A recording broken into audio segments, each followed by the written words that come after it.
Time for this week's edition of Happier at Home, and this morning we're discussing where to begin when you're writing a will. For more, we're joined now by our good friend Deb Marcello. Good morning, Deb. How are you? Good morning. I'm doing great. How about you? I'm well, thank you. This is an important topic, but it's one that I feel many people might be hesitant to begin to discuss just because of the gravity of the situation. I mean, you have to accept death is a part of this, and then planning after that. So how do you start that conversation? Well, one of the things to remember is that when you're planning for your death and establishing your last will and testament, you're making your wishes be known. You're also going to give this to your executor, who may be a family member, and this will help your family to know what your wishes were and to clarify everything.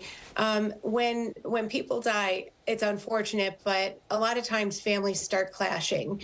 So having a last will and testament, identifying all of your wishes, it's like giving a gift to your family because you don't have to worry about, well, if they're going to fight about something, your wishes will be there. And once you establish who your executor is, that executor is the person who will make sure that your wishes in your will are carried out, money's distributed, assets are distributed. Once you determine who that person is, you really should talk with that person to make your wishes be known as well. How do you pick that executor? Well, it should be someone who you really, really trust. It doesn't necessarily have to be a family member. It doesn't have to be a specific person in your family, but really someone who you feel you could trust and that they will just follow your wishes. It can be kind of a sticky thing to determine because for someone who has multiple kids, are they going to feel slighted if they're not? It's a lot of work to be an executor. So it's good to have open conversations with all of those people in your family to let them know what your wishes are, and also take some of the heat off the executor once the will is put into place. Yeah, I mean, it sounds like it could be a bit of a burdensome role. Talk to me, though, what is the difference between an executor and the power of attorney? So the power of attorney, this is one thing that you should have. A lot of times people get their will done, make sure their power of attorney is in place, and have a legal healthcare proxy in place as well. A power of attorney can be used while you're alive. It's someone who can act on your behalf if you're incapacitated mentally or physically.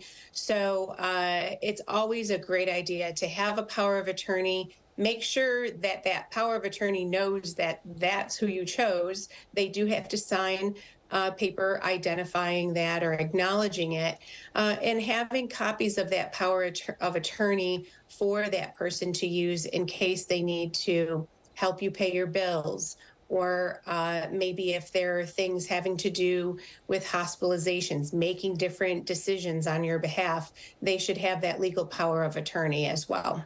You mentioned beneficiaries just a moment ago, and I want to talk a little bit, if we can, about those, because I wonder if you don't set up a will, does your estate then just become property of the state if you don't have a beneficiary, if you don't have a will? No, what will happen is it has to go through probate. So probate can be very expensive and time-consuming for those that are trying to settle what you have in your estate. Avoiding probate is really, as much as possible, what you want to do. So with all of your different types of accounts, bank accounts, retirement accounts, you should assign beneficiaries. So I have 4 children. I put 4 children as my beneficiaries. And so though that account or those accounts will naturally, when I pass, go to my children. Now, if you don't have beneficiaries assigned, then it does need to go into probate. A court needs to decide on what is distributed. So do you want a court to decide who gets what, or do you, and family possibly to be having infighting, or would you prefer to decide that with a will? With the good advice, Deb Marcello, yeah, plan ahead. It sounds like that's some wise words there. Hit us with the website. Where can people go to learn more? Go to happieratHome.com and we'll have this posted. Perfect. Deb Marcello, thank you so much for your time this morning. We really appreciate it.